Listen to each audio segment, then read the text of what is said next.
So today we will start the electricity and magnetism. So both the term electricity and magnetism, you all are aware of these terms. Okay, you are very familiar of these terms.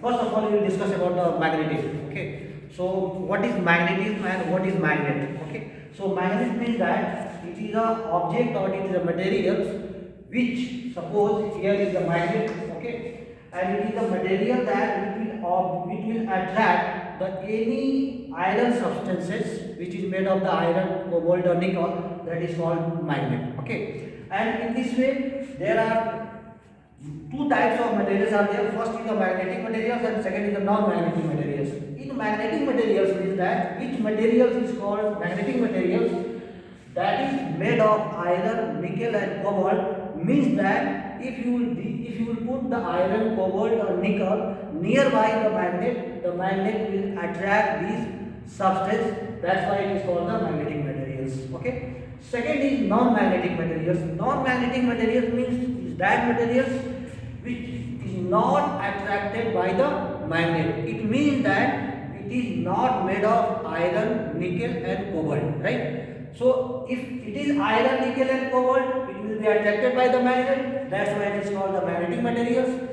And which is not made of the iron, nickel and cobalt, and that means that it is not attracted by the magnet, that is called non-magnetic materials.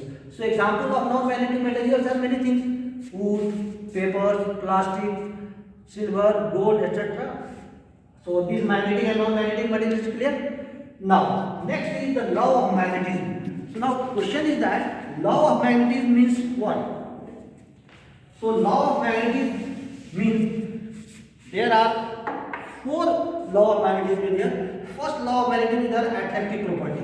What is the attractive property? Suppose you will take the any magnet, bar magnet, right? And the bar magnet means that here is north and here is south. So there is a magnet. So magnet is having a property. So how much area it will be influenced? How much area will be loose?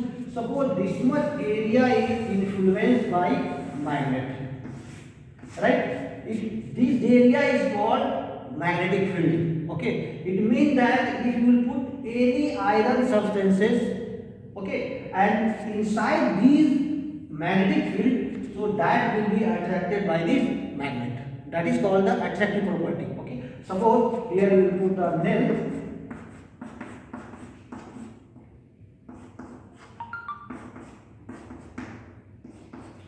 Nail is there and it is inside the magnetic field. A magnetic field means that if some part of the area is magnetized, or you can say that some part of the area is influenced by the magnet, that is called the magnetic field. Okay, and if you put any iron substances inside these magnetic field, what happens? All the iron substances will be attracted by the magnet. This attraction property is called the attractive property. The first law of magnetism is the attractive property. Is it clear? Second is called like pole and unlike pole. There are two types of pole there, north and south. Okay, nothing extra is there. So like poles repel each other. Suppose here is north and here is south. Again you will take another magnet and this is north and this is south. So what happens? You will see that they will repel to each other. They will repel to each other. They will not be attracted. Okay. Means to say that if there is a two same pole are there, and if you will get together the two same pole of the magnet will show the repulsion property. Okay. First is this one. Second is that attractive property. Opposite magnet, opposite poles. Here is south, suppose here is north and here is south. So what happens? Two opposite poles are there. So if there are two opposite poles, so there is an attraction. This is called the attractive property. So it means to say that north pole and south pole are there, and these north and south pole, the like pole repel each other and unlike pole attract each other. That's why it is called the directive property of the magnet. It is called the directive property of the magnet. Is it clear? Now, last is that magnet cannot exist independently. Suppose you are having a magnet, one magnet is here. This is North Pole and this is South Pole. Okay. So magnet always exists in pair. Always keep in mind, my dear, magnet always exists in pair.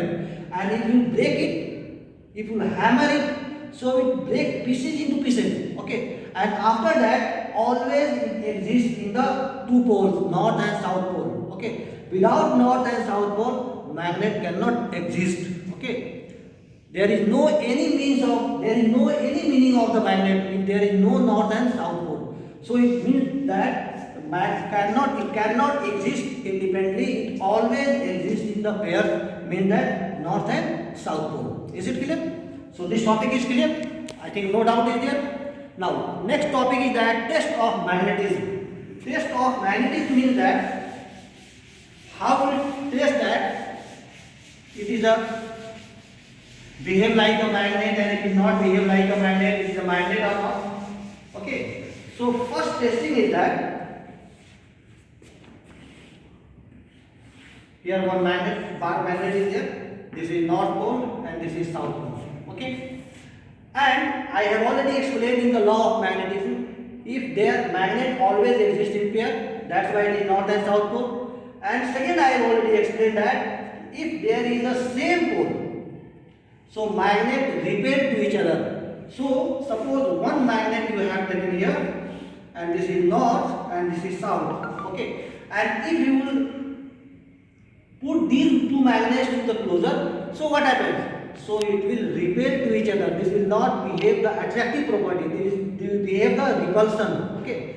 And in second case, here it is another magnet. This is North and South. Okay. So these North and South, it means that here is an attraction. So this repulsion property is called the surest test of the magnetism. This is called the surest test of magnetism. Is it clear? Okay. And so if anybody will ask you what is the surest test of magnetism, so you only simply say that if there is a two magnets and if you will put the magnet together, the same pole, and where there is a repulsion, that is called the surest test of magnetism. Is it clear?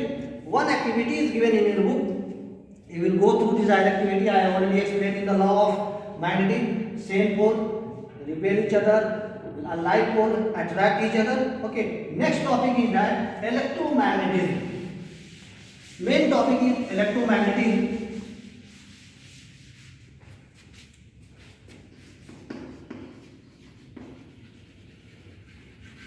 Electromagnetism. So how these electricity is concerned with the magnet, and what happens when the electricity is concerned with the magnetism? What happens? So see for that, and here it is a one rod is there. Okay, and inside the rod here is the one